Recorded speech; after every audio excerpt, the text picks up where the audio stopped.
Hello, everyone, and welcome to the live stream. Starting here shortly in just under a minute. I'm going to send this out to the email list as a last, not the email list, but I'm going to send a reminder real quick. And then we'll get started in about 2 minutes. Less than that, really. I like to overestimate. Give me just a second, though. And we'll be about the business of fancy dancing, okay? 1 second, y'all.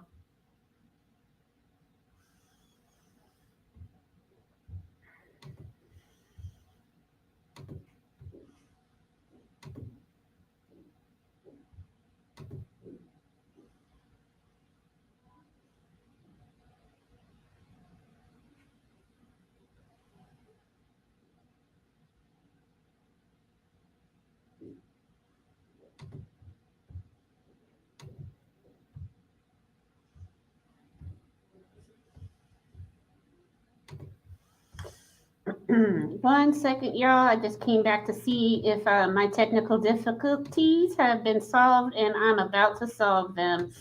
Give me just a second, y'all.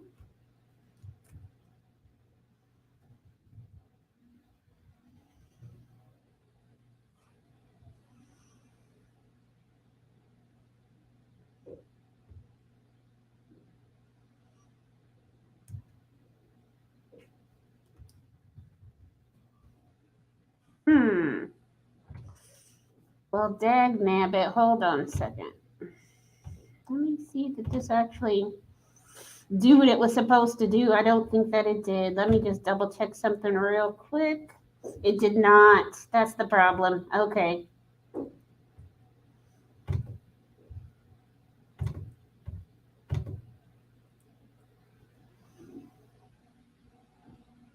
Okay. I think my issue has been solved. Give me 1 second to just double check that, and then we can be about this. Nope, I uploaded the wrong ones. 1 second, y'all. Then we can be about the business of this whole live stream. I just got to fix this one last thing. And then we'll remove that because that's not what I'm trying to do. Sorry, y'all. Everything was going so smoothly. Yes, and yes.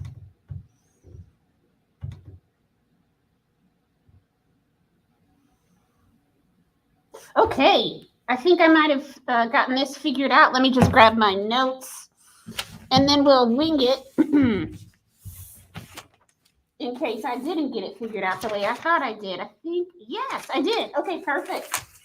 All right, y'all. So welcome to the live stream. I'm so happy to have you. Welcome, live viewers. Welcome, replay viewers. Super, super excited about this book. Today we are going to be reading, we'll be discussing Mexican Gothic by Silvia Moreno-Garcia. Now, before we get into that, I just need to double check and make sure that everybody can hear me okay. Let me...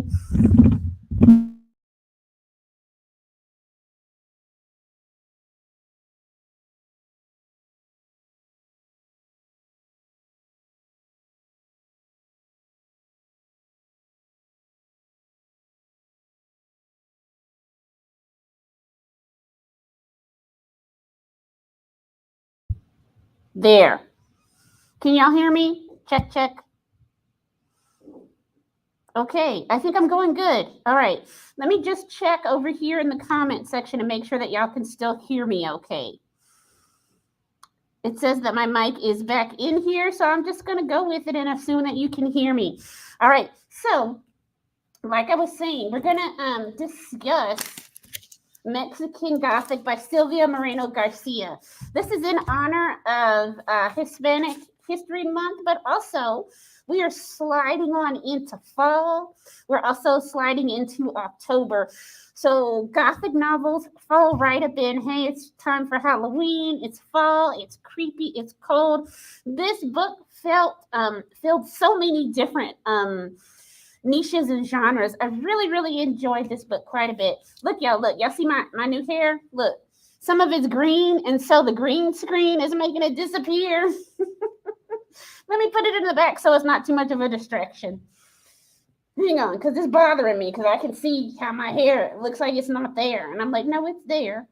It's just green, and I have to remember not to wear green when I'm working with the green screen too. Okay, so let me give you a little bit of discussion about a little bit of background on what this Gothic novel is about. And then also I have notes here. That's what I'm looking at on my phone. I'm just going to pull those up real quick. Don't mind me. Here we go. All right. Okay, so as y'all know, this you know what? This month's book is the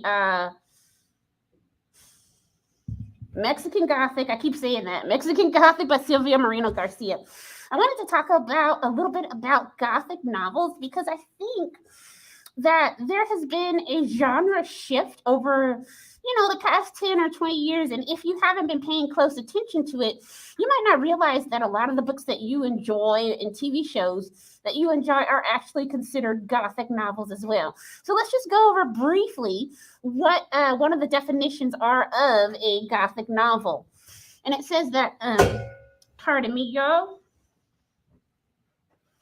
Let me get my studio situation sorted. Okay, so it says the Gothic novel is a genre associated with mystery and intrigue surrounding the supernatural and the unknown. Characteristics of the Gothic novel include death, decay, haunted homes or castles, family curses, madness, powerful love/romance, ghosts, and vampires. And I promise you, this book has all of that and more. Even a bit of a red herring, which we will get to. So that is the gist of what one might be looking for in a Gothic novel and what would qualify one as a Gothic novel. Now, let me just give you a brief synopsis and then we'll jump into the questions, okay? Also, while I'm doing that, please remember to like the live stream and share it. If you are enjoying the book club and you like what I'm doing here, please share the live stream so that other people can join in on the fun and so that the Facebook algorithm knows that you like what I'm doing. That's what a like is. It's a vote for, hey, I really like what you're doing. All right, so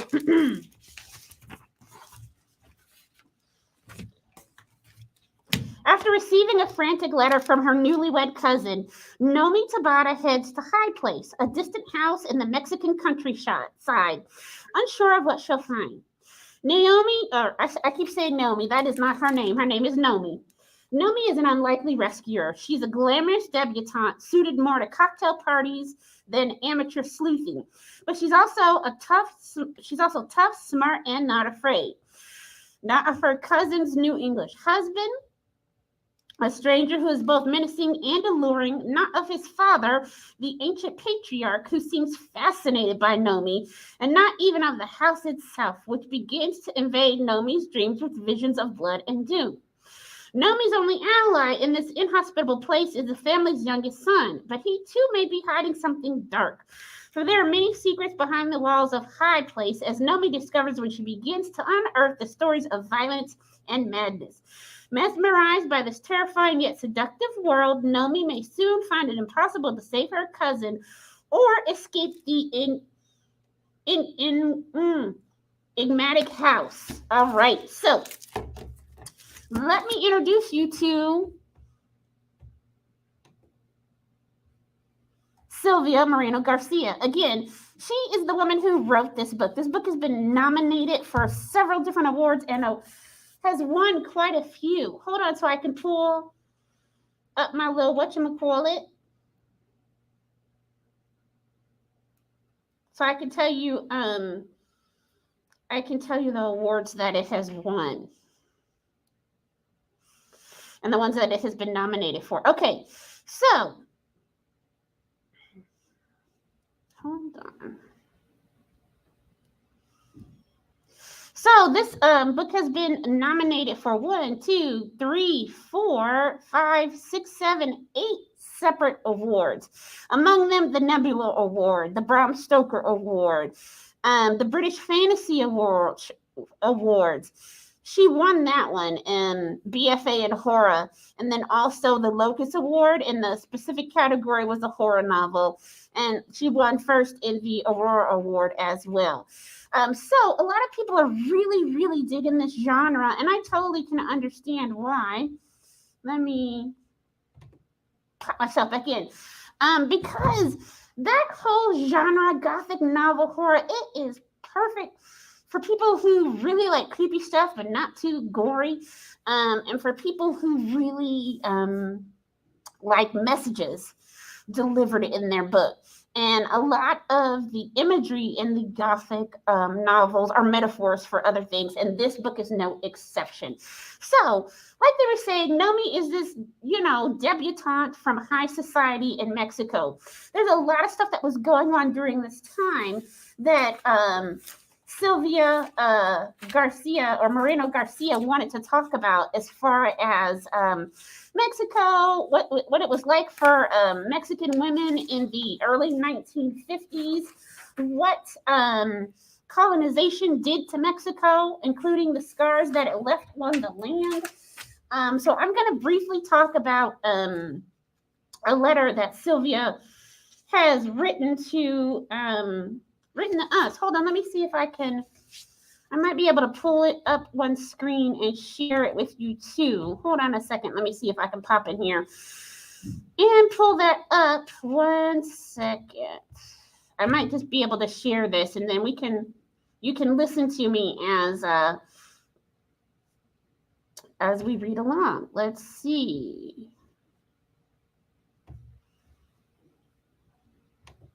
All right, let me see if it'll let me share screen. And we're going to go to this one. Okay. So, basically what she's talking about is how Mexico is peppered with mining ghost towns. And the description has a double meaning. On one hand, it refers to an abandoned place. On the other hand, these towns carry with them the traces of colonial rule and all of its excesses. They are filled with ghosts. When the Spaniards arrived in Mexico, they found a trove of mineral riches, gold and especially silver that could be mined in huge quantities. By the 18th century, Mexico was the world's chief producer of silver. I didn't know that, but apparently, yes, this is true. Bustling mines required workers and cheap ones. Okay, so I'm going to pop back over here because maybe you want to look at my face. I don't know. Let's see.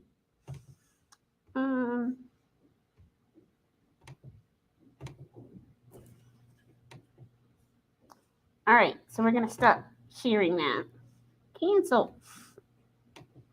All right, so bustling mines required workers and cheap ones. The predominant laborers in these towns were indigenous people who were forced to work the mines through several systems.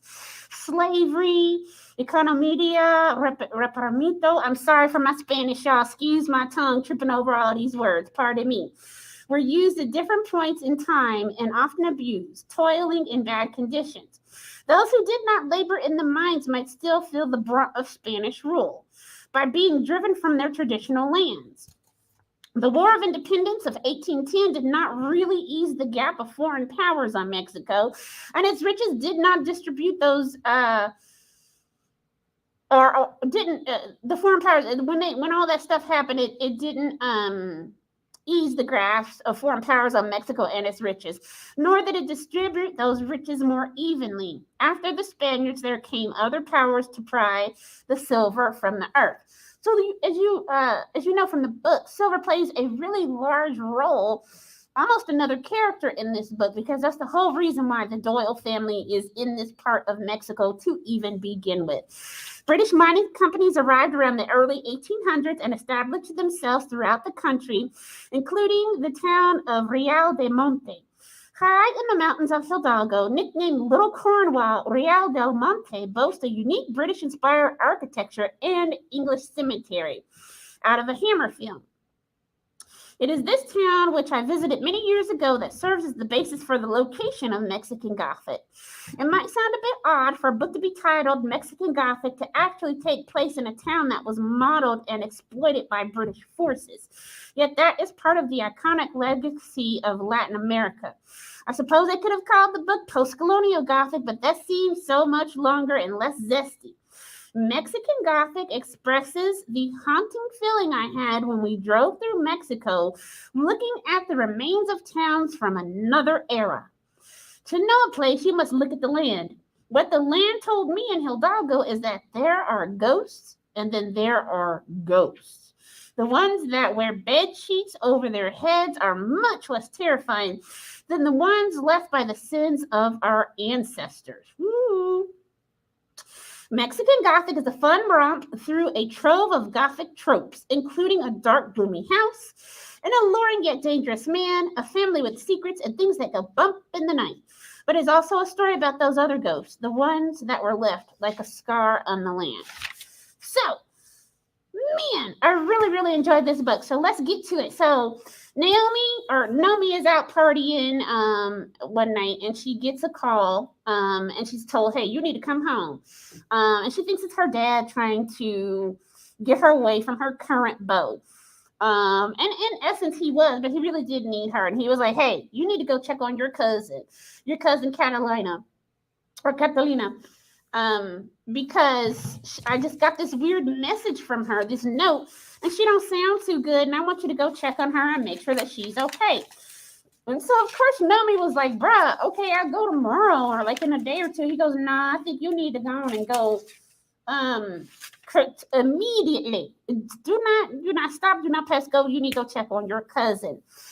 And what they start talking about, he doesn't necessarily approve of the guy that she's currently seeing. And he bribes her, basically. He's like, look, just go check on her. I don't have time to deal with this. But if you deal with this, I promise you, I will pay the fees for you to go to college. Thus far, Naomi had only been allowed to go to like girls' college, Catholic school, nun kind of thing. But during that time, they were integrating the colleges as far as the sexes were concerned, not racial integration, but gendered integration. And so what her father basically is saying is, if you go do this, you go check on your cousin and you assure me that everything's okay, or you take care of the situation for me, then I'll pay for all your college fees so you can go to the college that you actually want to go to.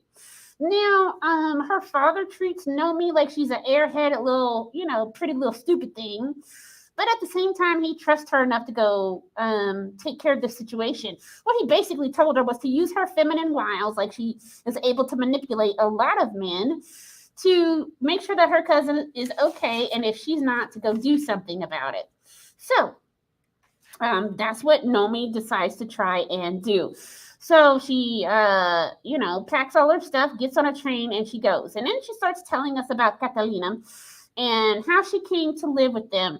Catalina's mother and father died when Catalina was young, and so she moved in with her aunt and uncles, the Taboras, and she became like an older sister to Naomi. And Catalina has always kind of been the kind of person that really liked fairy tales, like the romanticize those kind of ideas, like the ideas of being a princess who could get rescued from a gloomy tower or living on the moors and things like that. She really liked Gothic novels herself, like Wuthering Heights and what's another one? I wouldn't say The Great Gatsby was a Gothic novel, but she liked that kind of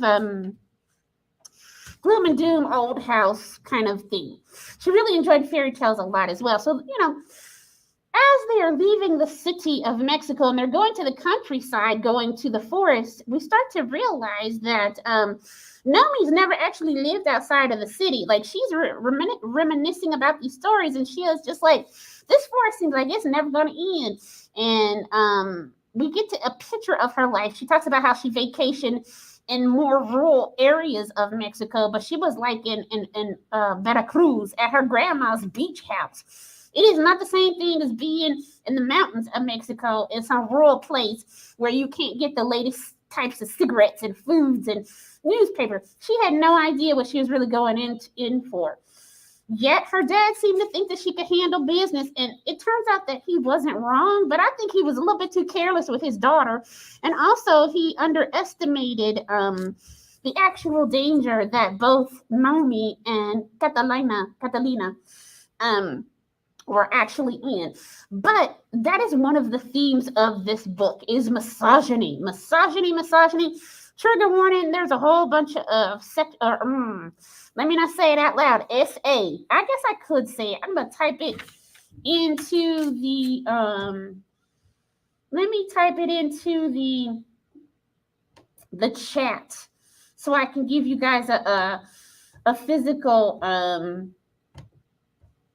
heads up and trigger warning.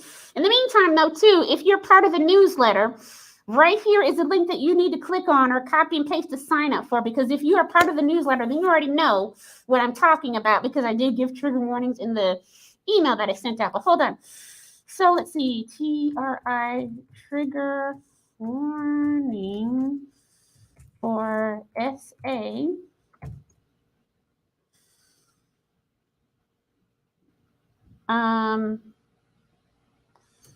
From essay discussion in the book.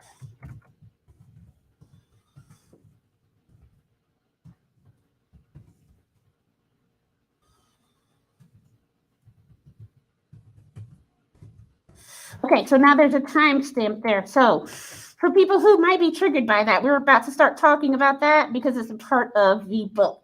It's also a part of this genre, and we'll get to that in a second as well. So anywho, so she gets there to High Castle, and anytime you know that there is a house with a name, you know there's going to be some issues, there's going to be some troubles. A house with a whole name in and of itself. Problems finna happen. So as she's getting there, she's starting to realize that the forest is getting bigger and thicker, and the city things and trappings are falling away. She starts to realize how rural this place actually is. And she has to, nobody's there to pick her up. She's waiting to look around, and then she does get picked up by this skinny, pale, very, very blonde young man named Francis, who is a member of the Doyle family. And so Francis takes her, and they're driving up the mountain to I keep wanting to say Hill House, but it's High Tower. And as they're getting up there, you start to see how the atmosphere starts to change and get a little bit more dreary and drowsy. There's a thick fog. The house is all dank and cold. They don't even have electricity. So she gets there, and this is 1950s Mexico, so we can't even be like, well, nobody had electricity. No, these people did not have electricity because they wanted to be creepy in a creepy old house. Anywho, so she gets there, and there are a whole host of family members that she has to deal with and be introduced. We've already met Francis. We meet Florence, which is his mother. Virgil is Catalina's English husband. He's also the uncle to Francis and the brother to Florence. Then there is the patriarch of the family. His name is Howard Doyle. And then there is a host of servants that they brought over from England, and also Dr. Cummings. Yes, that's his name, Dr. Arthur Cummings, who also was brought over from England. So that's the whole cast of people that she's working with. And she's like, I need to talk to my cousin. What's going on? She sent this really weird letter. It's very cryptic, and we think something's wrong with her. As it turns out, when Francis's mother, or not Francis, but when Catalina's mother died before she went to go live with Naomi, she had a bit of a nervous breakdown. You know, she was a young woman. She's not old enough to be on her own or anything yet. Her father had died a few years earlier, and then right around the corner, then her mom dies. So she had a bit of a nervous, I don't want to say nervous breakdown. I think that's one of the things. There's some misogynist stuff in this book too, because of the time that it was set in. But they were basically trying to say that Catalina had a history of being hysterical, when honestly, anybody would have reacted in a similar way if they were put in a similar situation. So she gets there, and she does realize that her cousin is a little bit listless, and she's like, this is weird, but okay. So she tries to talk to her. The family is really bent on not letting her spend as much time alone with Catalina. And a whole bunch of rules. They have a whole bunch of weird rules, like no talking in the house or keep things down to a whisper. No smoking. You can't go outside by yourself. You can't go to town by yourself. You can't, know this, know this, know that. None, none, none, none, none. No. And like I said, it's an old, dark, cold house, and they don't have electricity.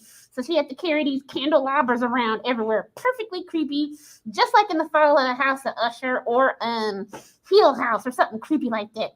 So anyway, in the letter, Catalina said, hey, this house is haunted. There's stuff coming through the walls. It's creeping me out. Please come help me. I think they're about to kill me. Please help me, help me. So that's what Nomi is there to do. So she's like, okay. So she talks to her cousin a little bit, and then they were like, all right, well, she need to rest. We need to give her medicine. You go get washed up for dinner. So she does that. Now we're at the dinner scene, and this sets the whole stage for the rest of the book. They get there, and the father, the patriarch, Howard Doyle, Arthur's the doctor's name. Howard Doyle comes down, Virgil, they're all sitting there. And Howard Doyle is not a well man. He's sick. That's why he has his own doctor that comes and visits him once a week. And so they're all eating and whatnot. And Nomi is, eating and whatnot too. She is used to having really good food. This is just okay food. She comments that she don't even like the wine because it's too sweet.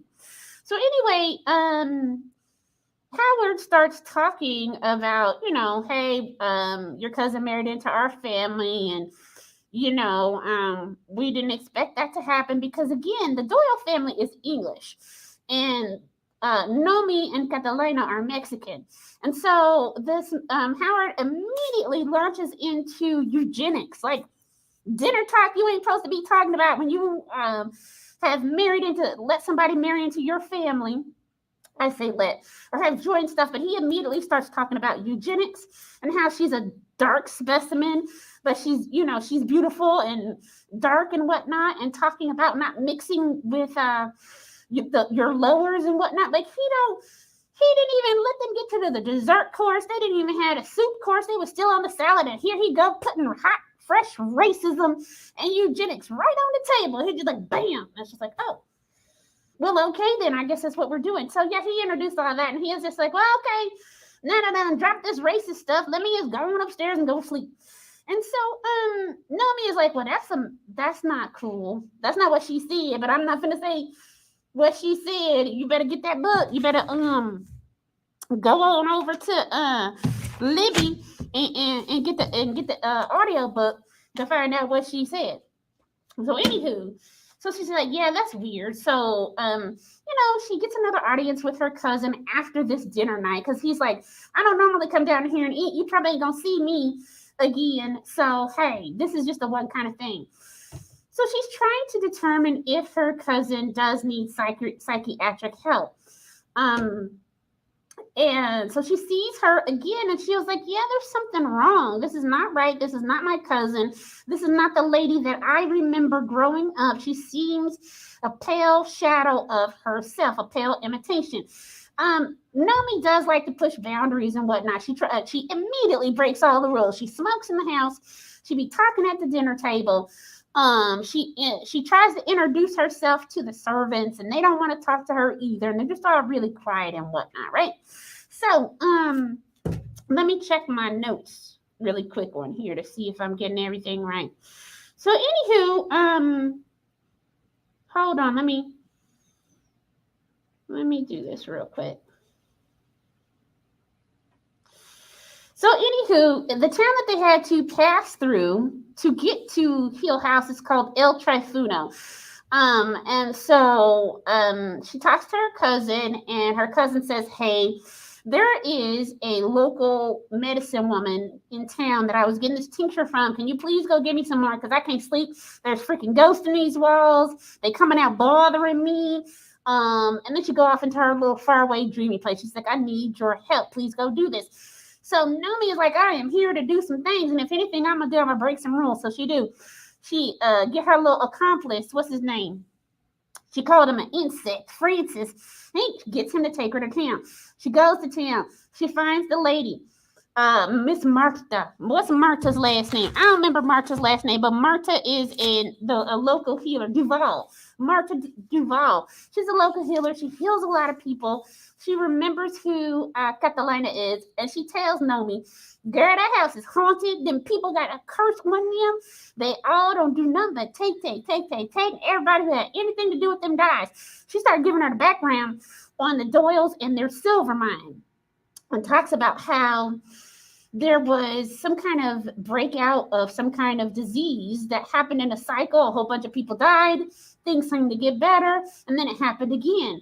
And so she gives her a little bit of background, and Nomi has to pay her in cigarettes. I think that's funny because Martha says it's for the saint. But really, I think it's for Martha. But okay, girl, Martha keep telling her, we got to eat. I got bills to pay. We got to eat. So, Nomi realizes that she might be, I don't want to say she's getting taken advantage of, but she realized she has to pay up. Again, with the how are women treated. Martha is from a lower class, so she don't have all the access stuff or access to different food, clothes, luxury, medicine, things like that Nomi does. But even Nomi, with all that access, she's still not taken as equal or treated fairly either. She's treated better than people like Martha, absolutely.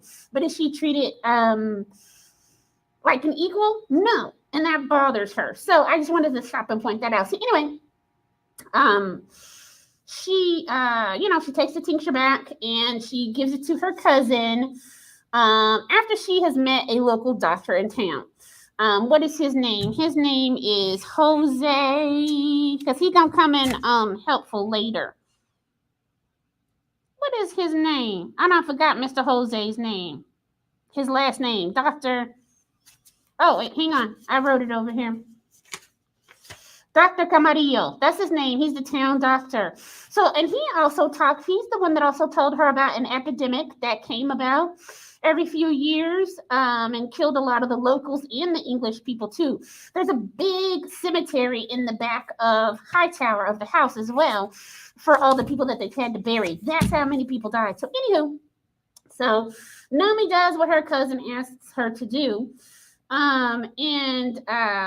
She gets the tincture to help her cousin sleep.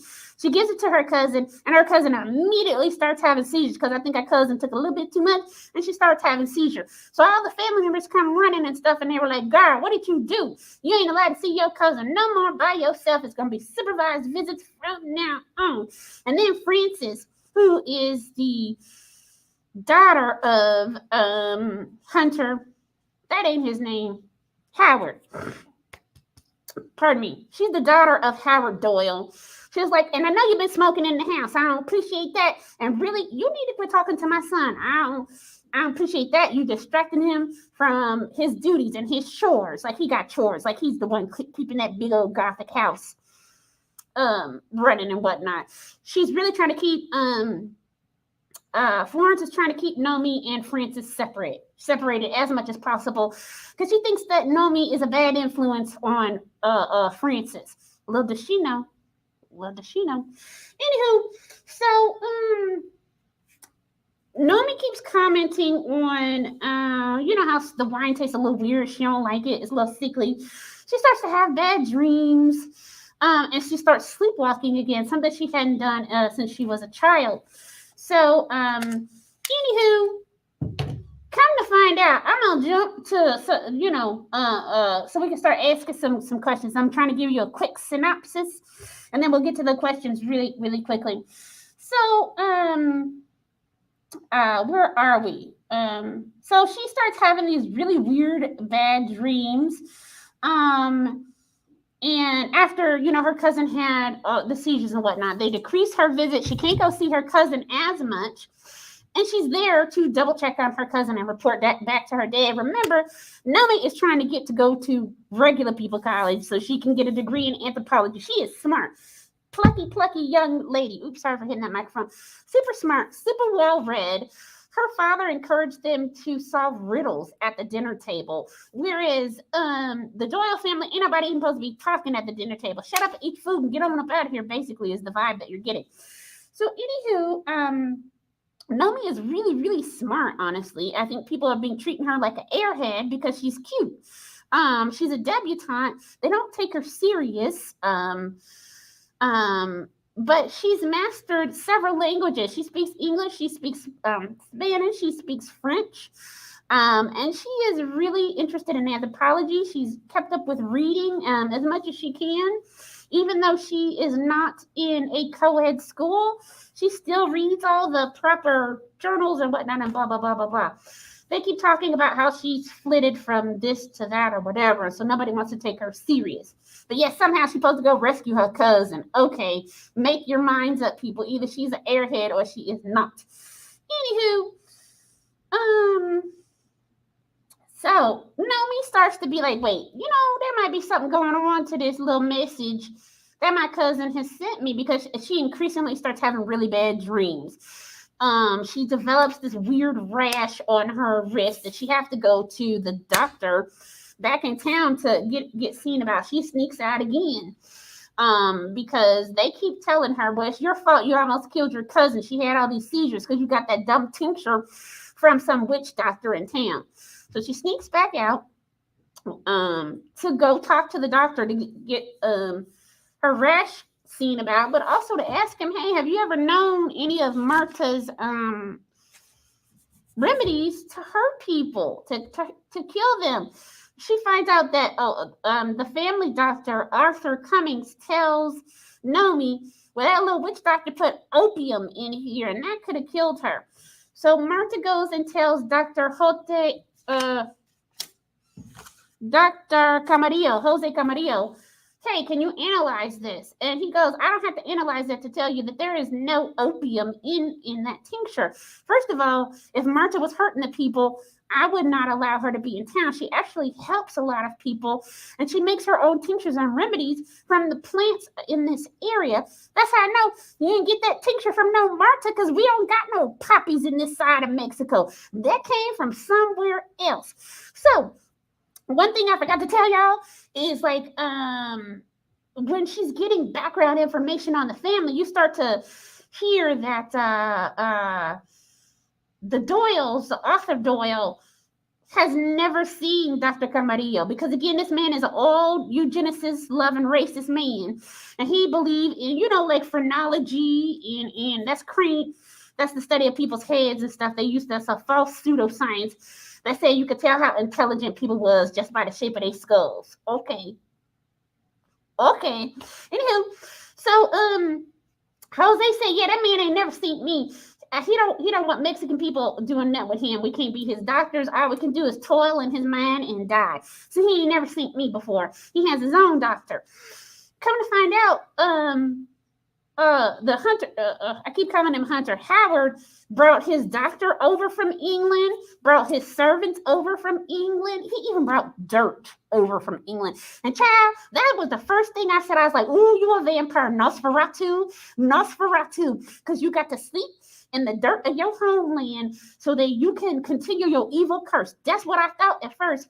Turns out, no, he was not no vampire. I think that was the red herring that Silvia threw at us, because she knew. I was like, ooh, Nosferatu, you ain't slick. I see you. You a vampire. You finna kill everybody. Everybody finna die. Oh, no.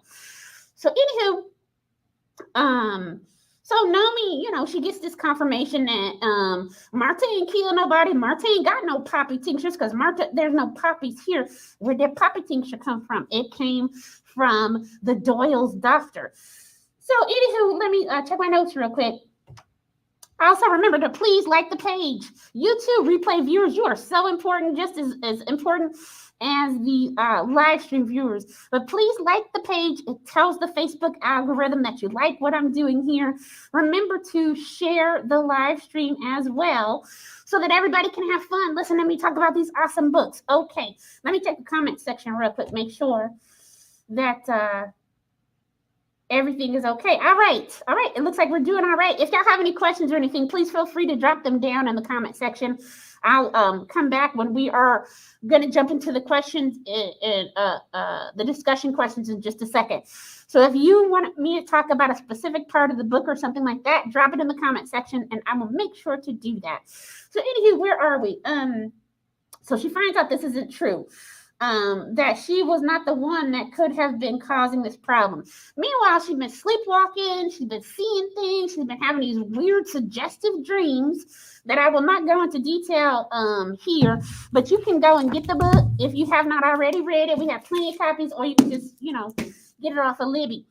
So anywho, she comes back and she was like, dude, there is something going on. She's been wandering around the graveyard. She finds these mysterious slips of paper with all of these weird instructions on them. And she keeps having this dream where people from the past, like Ruth says, hey, open your eyes, wake up, remember. So come to find out, on her second visit into town, she starts learning more and more about the family history and why people say that they are cursed. There was a daughter of the family named Ruth who lived there. She was going to get married to a man that her father picked, not one that she wanted, to her cousin, I think. It had to have been one of her cousins.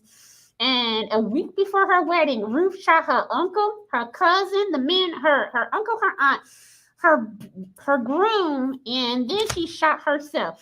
I think she shot her daddy too. Let me double check and make sure. Yeah, so she shot them and she tried to kill them all. She the only person who survived was Virgil. Virgil and the dad was the only one survived because she was trying to kill everybody. So Nomi asks Francis about this. He don't want to talk about it, and that's understandable. That's a really weird tragedy, but it's still tragic nonetheless. So the house is also surrounded by this mist, this fog that seems to be kind of sentient. It makes things really hard to move through and see, even on bright days and whatnot. There's also all this mold going on around the house. They have to clean and stuff, and it's a damp place. Like I said, they don't have any electricity, so they can't run a heater or anything to try and get these mold spores down. Also, there's mushrooms everywhere. One night, Nomi was wandering around in the graveyard. She ain't supposed to be, but she was. And she bumps into Francis, who is picking mushrooms. And, he starts telling her about the spores and poisonous mushrooms and whatnot, because he really is a big nerd and whatnot. So this is the center. This is when I'm like, nope, there's something creepy going on. And she sees this Ouroboros. Let me get back over here. Hold on a second, y'all. Oh, here it is. Let me get to this part on the screen, and then I'm going to share it with you. So she sees this Ouroboros symbol, and basically that is a snake swallowing its tail. And its symbolism is rebirth. It eats itself to be reborn, basically. So this is the Ouroboros. Sometimes it looks like a snake intertwined. Sometimes it's just a big circle with a snake eating its tail, or it's twisted up a little bit like this. And in this particular quote, it says, Nomi stood up, and as she did, she noticed there was a mosaic on the floor. She's in the greenhouse, by the way. Stepping back and looking around the room, she realized it circled the table. It was another of the snake symbols, the Ouroboros, slowly devouring itself. The infinite above us and below, as Virgil had said. So these are little clues. There's a lot of clues throughout this book of how this story might turn out. When Nomi is first coming up on Hightower, she's like, oh, it reminds me of Wuthering Heights and some other book. And so if you read these books, it kind of gives you a clue to what's going to happen. The issue is, if you didn't read those books, you ain't gonna know. And Wuthering Heights is a classic Gothic novel, but there's so many more modern Gothic novels. I think I took issue with that because in one of these sets of questions that I was looking at, it was like, it was talking about, foreshadowing. Like everybody done read these books. Hold on, y'all.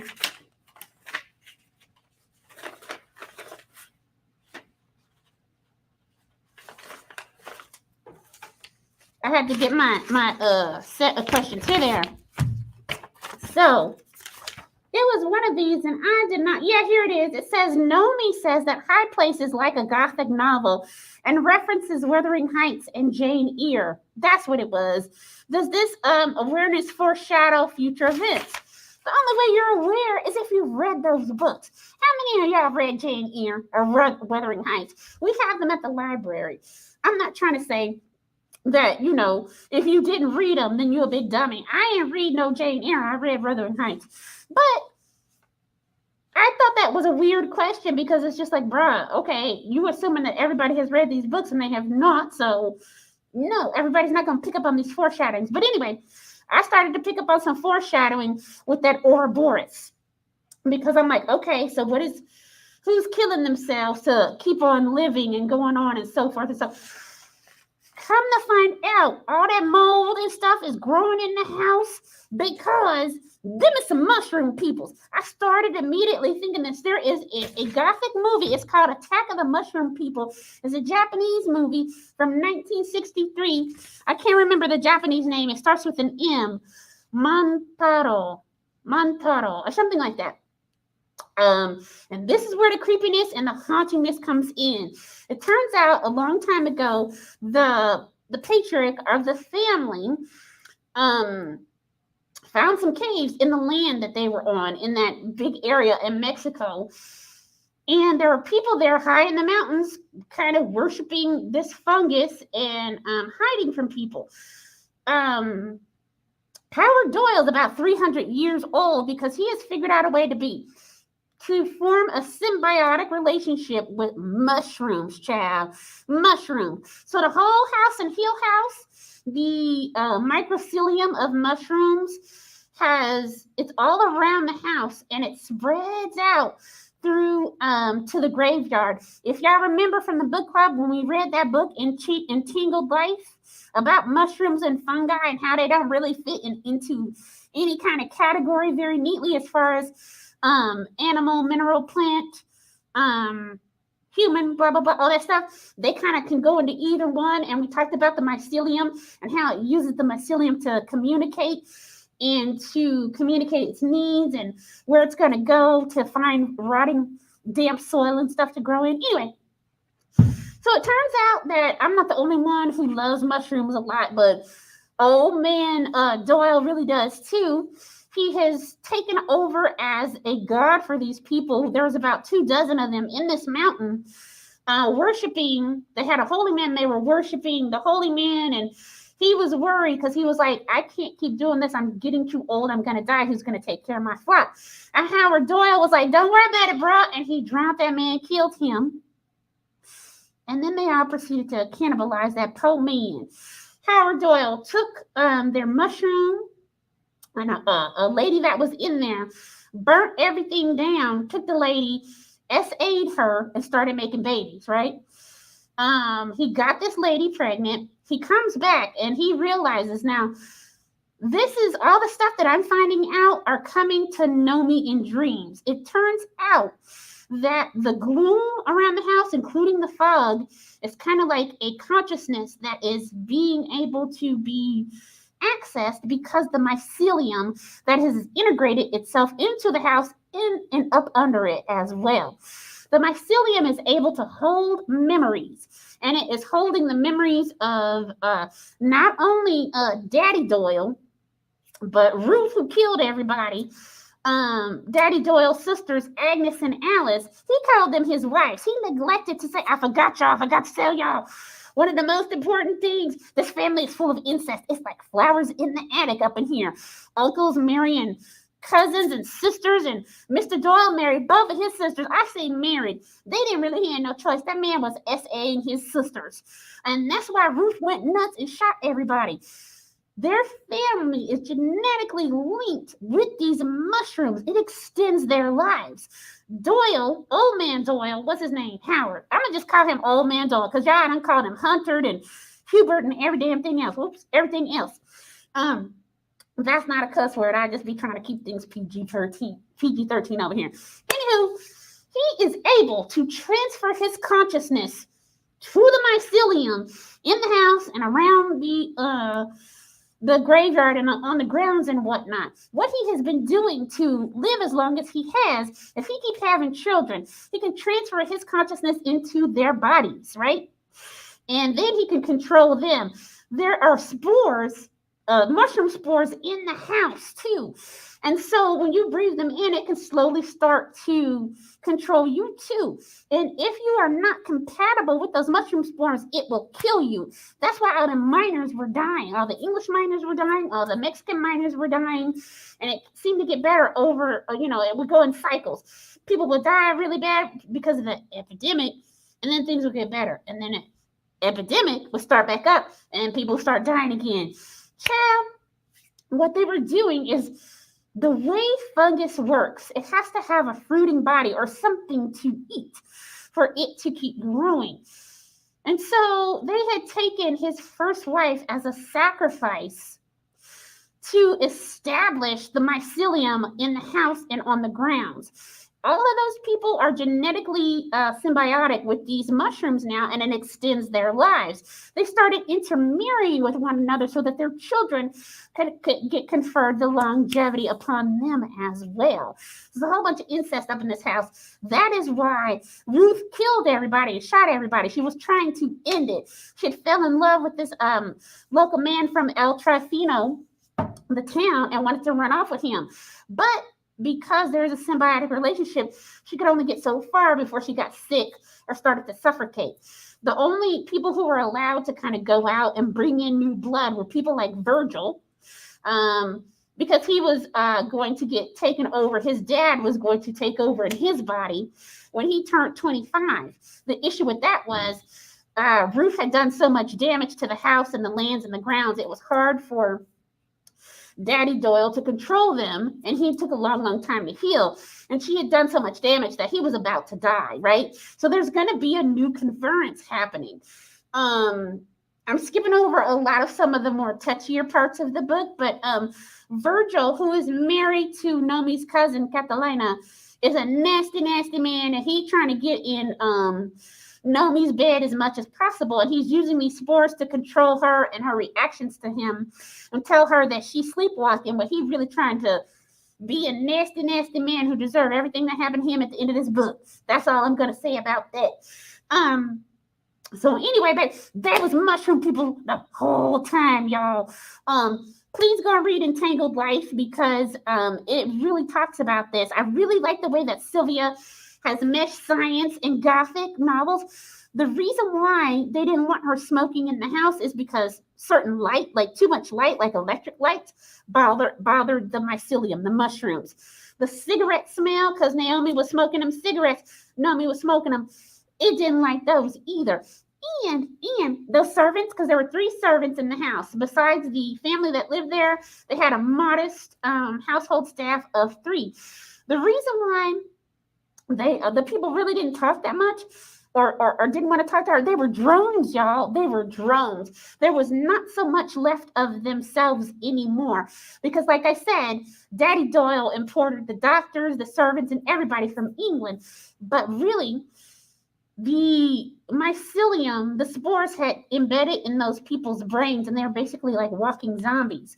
There is a type of fungus that will attach itself to ant brains. I forget the name of the fungus, but it turns them into zombies, and it slowly kills them over time. But they're just walking around, because the fungus is taking over, and it's controlling all their muscle functions and their brain functions and whatnot. And it uses the ants to spread itself, to propagate itself. That is what was happening to these servants. That's why they didn't really want to talk to her too much, because they didn't have nothing to say, because they didn't have a thought in their head, because they'd been taken over by mushroom spores. Child.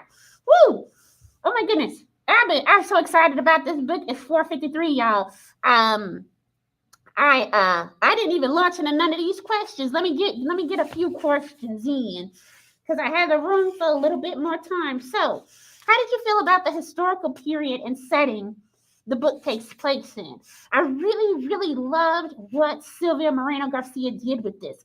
The way that she was using the Gothic novel tropes as a Trojan horse, to talk about colonization, to talk about the ghosts left behind after all these different European nations had come in and stripped Mexico of a lot of its silver mines, and then it left it bare. The people can't survive there no more. The land is all messed up, and it is a goat, and they're ghost towns.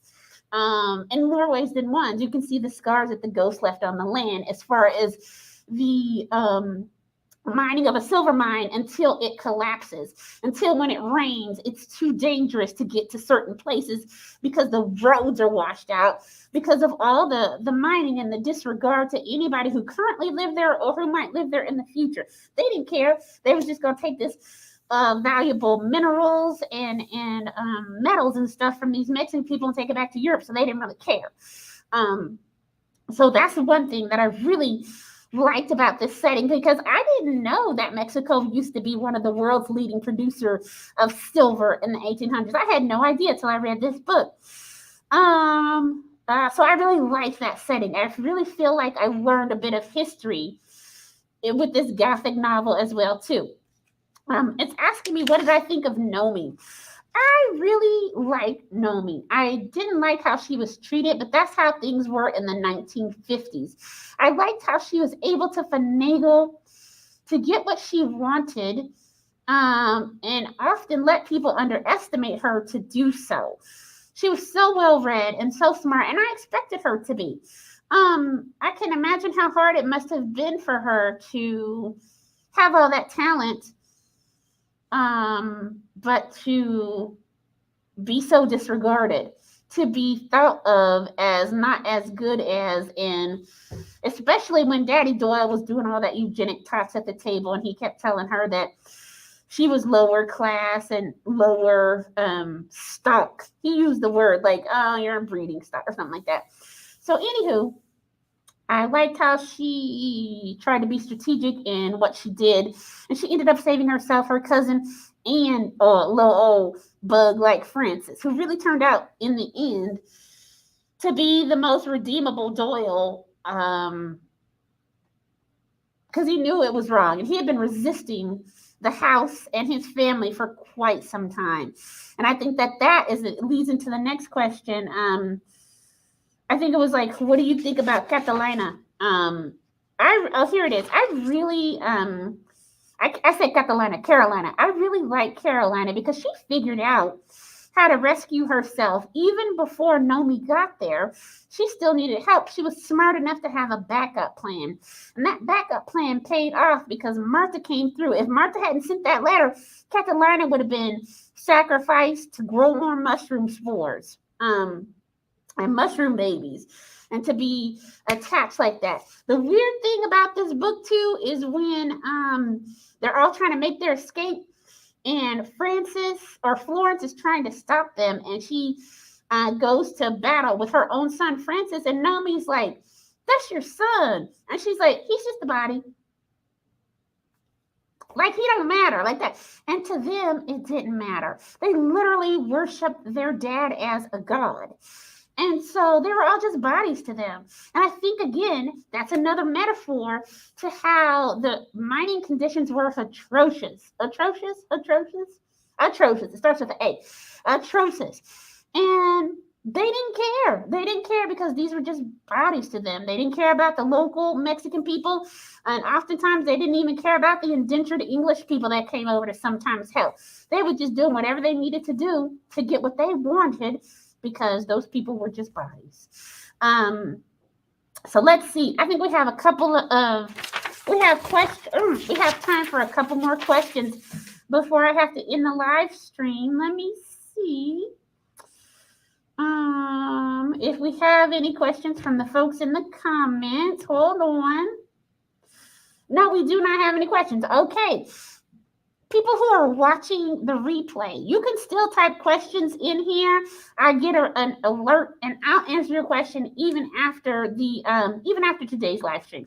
So don't feel like you can't ask questions or chime in, because I do appreciate you taking extra time out to watch the live stream when the replay. So anywho, let's see. Here we go. Let's talk about that snake thing. The Doyle family symbol is a snake swallowing its own tail, known as an Ouroboros. Discuss what this signifies for the family. Also, what are other ways the Ouroboros functions as a metaphor within the novel? Okay, so yeah, let's kind of end on that question. So that's that snake swallowing its tail. And on one hand, you can look at it as, we devour ourselves to be reborn. As above, so below, constant renewal. But that snake don't only just devour its tail, it devours everything else around it as well. And if you get caught up in that, then you're going to get caught up in that. I think at first it does look like it could be an empowering type of a symbol, but it is also your own personal cage. Yeah, they get to live for a long, long time, but they can't ever leave that dang house. They can't go past a certain point in Hightower. So are you really free? Even if you live for 300 years, but you got to stay in your dank, dark house? Or are you convincing yourself that you don't want to mingle with your people who are beneath you because that's how you make yourself feel better about putting yourself in a really dangerous, stupid situation just so you can live longer? I mean, he has long life, but is he really free? Or did he have to do some horrible stuff to his family and himself to get his freedom? How free are you if you can't even go past the graveyard, sir? Anywho, absolutely love this book. Absolutely love Gothic horror. Oh, I wanted to talk about we have some time. I wanted to talk about some other novels that some modern Gothic novels. We have quite a few of the books that are considered modern Gothic novels. We have them here at the library, and by here at the library, in any of the branches, we can put them on hold for you. So one of the things that we have is Lovecraft Country. That is considered definitely a modern Gothic novel. We have that in ebook, audiobook, and print as well. We have, what is it called? Hold on. Let me click on this so I can get all of these up because it has a synopsis as well. We have Beloved by Toni Morrison. That is a Gothic novel about an enslaved woman who's running to freedom and her children start hunting her. I hope I didn't just spoil a whole bunch of stuff for you. I don't think I did. I think everybody knows that's the synopsis of Beloved. Anywho, let me see who else. We talked about Mexican Gothic. There's another one we have, Our Wives Under the Sea by Julia Armfeld. Once Upon a River by Diane Setterfield. What else do we have? Ooh, Eli Griffith. So there is a whole bunch of new genres. Also, I wanted to talk about something else real quick. The modern day Gothic novel, or how it has transferred from mystery, supernatural, and horror to more domestic kind of Gothic novel, a la Flowers in the Attic. That's definitely a Gothic novel. It involves haunting, ghosts, incest. I don't think all Gothic novels have to involve incest. I think that that's just one of the tropes that kind of happens. They usually involve some kind of alluring man or love interest who is scary but also alluring at the same time, a la Dracula. Anywho, but what has been happening is that a lot of women enjoy Gothic novels because of the tropes and things that I have mentioned, but then they started making them a little bit more domestic toward the 50s and the 60s, and that's where V.C. Andrews' uptick came in, and a lot of those, from Gothic noir to Gothic domestic. I don't know how to say that in Latin, but that is one of the shifts that preceded some of these novels. I think it's interesting that Silvia Garcia Moreno is kind of taking it back to its original roots, but yet infusing some more modern sensibilities in it as well. I think this is a great book to discuss other topics, to discuss other ways that we can see monsters, to discuss other ways that horror can come about, that is not just visited on people, but can be visited upon the land, and how the ghost of those horrors will keep coming back to visit us and until we deal with them. That's really the larger message of this book, is that the ghost will haunt you until you deal with why the ghost is haunting you. And that's exactly what Nomi did when she burnt that place down. She burnt down that mycelium and got rid of it. That was also really cool, since the gloom, as they called it in the book, could hold memories and consciousness. Ruth was able to help Martha, or not Martha, Ruth was able to help Nomi by giving her memories, by telling her what to do, by reminding her to wake up. Ruth was dead, but because she was still on the property, her mind wasn't completely gone, so they was kind of feeding off her body too. But she still had a consciousness and a memory, and that was the Ouroboros too. It in eating itself, it ended up destroying itself. Because if I was them, I would have got rid of Ruth. She wouldn't have been buried on no ground, and knowing that she could interact with the gloom. And they knew that, giant weirdos. They should have done something else with her. But that was their own undoing. That's what they get for being misogynistic. They underestimated Ruth. They underestimated her will for vengeance and justice. And that is what destroyed them in the end. Wonderful, wonderful, powerful book. If you're wanting to read more books from Silvia Moreno-Garcia, she's a prolific writer. This is one book that I'm super excited to read. It is The Daughter of Dr. Moreau, based off of the book The Island of Dr. Moreau. That is a really awesome movie. I won't go into too many details because I keep talking, child, and I'll tell you everything. Needless to say, it's a weird doctor doing scientific experiments with animals and people, and that's all I'm going to say. So I want to know what his daughter is up to. It's like a part 2. Super, super excited. Speaking of part 2, not really. We're not speaking of part 2, but we are going to talk about the next book that we are going to read. And it is by, let me see if I can get to this page and share him properly. Let me see. I forgot to hit share. Pardon me, y'all. I'm having really bad allergies and I'm trying not to sneeze. That's why things are going a little weird. Okay, so this is P. Djèlí Clark. He's the author of several novellas, one of which we are going to be reading for our next book club, and it is called Ring Shout. Let me pull up. You know what? Let me come back to the screen, because I'm going to pop this off and I can pull it up on my phone. Technology is wonderful, y'all. Sometimes I forget how to do it properly. All right. Let me look this up real quick, and then that'll be that, okay? Remember, let me go on and put this one banner. Go ahead and sign up for the newsletter. Let's get rid of you. Sign up for the newsletter so that you don't miss out on the awesomeness that I bring every single month.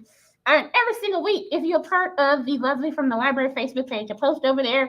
We chit-chat about the book and whatnot. So, the next book that we are going to be reading, our October book, the last book of the year, by the way. Thank y'all for sticking out with me for the whole year. It's called Ring Shout by P. Djèlí Clark. Ring Shout, or Hunting Ku Kluxes in the End Times, is a dark historical fantasy and Southern Gothic fantasy novella written by American fiction writer P. Djèlí Clark. So basically, it is what it sounds like. I was trying to find a brief synopsis for y'all. Hold on. Let me see if I can find a brief synopsis. How much time do we have? Okay, hold on 1 second. Ring Shout blurb.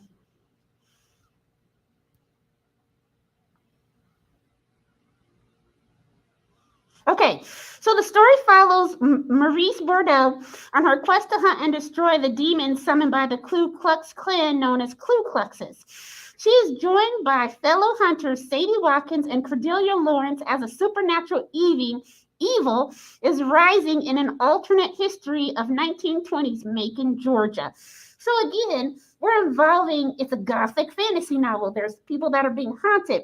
There's a supernatural enveloped theme as well. And it is a reimagining of different horrors and the faces that we put on them. And again, the ghosts that not only touch people, but touch the land as well. I hope that you will be able to join me next month for Ring Shout. It's a novella, so it's super short. I think it's only 150 pages, maybe a little bit longer than that. Peter Jelly Clark is also a historian, so his books are filled with so much history. You're learning so much as you're also enjoying his stories. And that I really, really like his book. I always feel like I come out learning new things and whatnot. All right, before I actually let you go, I want to have a little bit of announcements.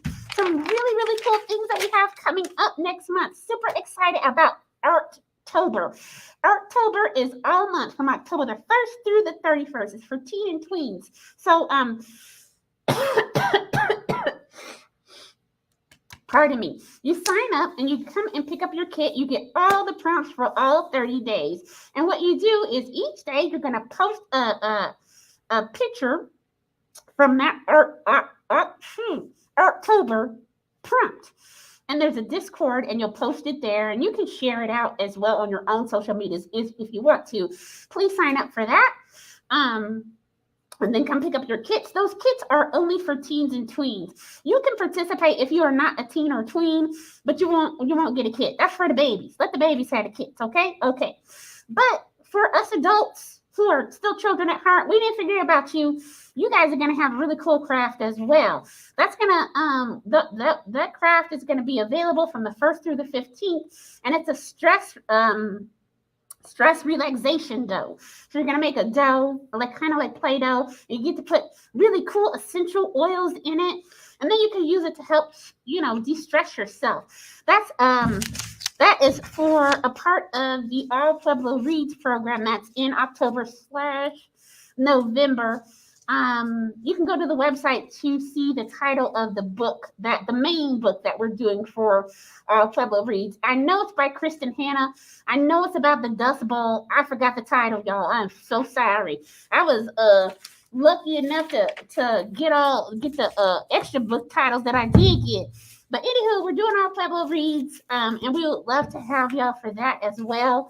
Again, we have that cool Arttober program for the teens and the tweens. And then for the adults, you get to make a really cool stress ball. Please come by Lamb to sign, or you can either go to the website and sign up, PCC or PuebloLibrary.org. You can give us a call, and we'll help you sign up and do that as well if you are interested, or just stop by Lamb, and we'll be more than happy to help you out. Thank you guys so much for coming and hanging out with me for a little bit. Again, remember, please sign up for the newsletter. I'm going to also be telling you what we will be reading for next year as well. And I had a great time with y'all. I really enjoyed this book. Hope that you did too. I'll see you guys next time. Bye.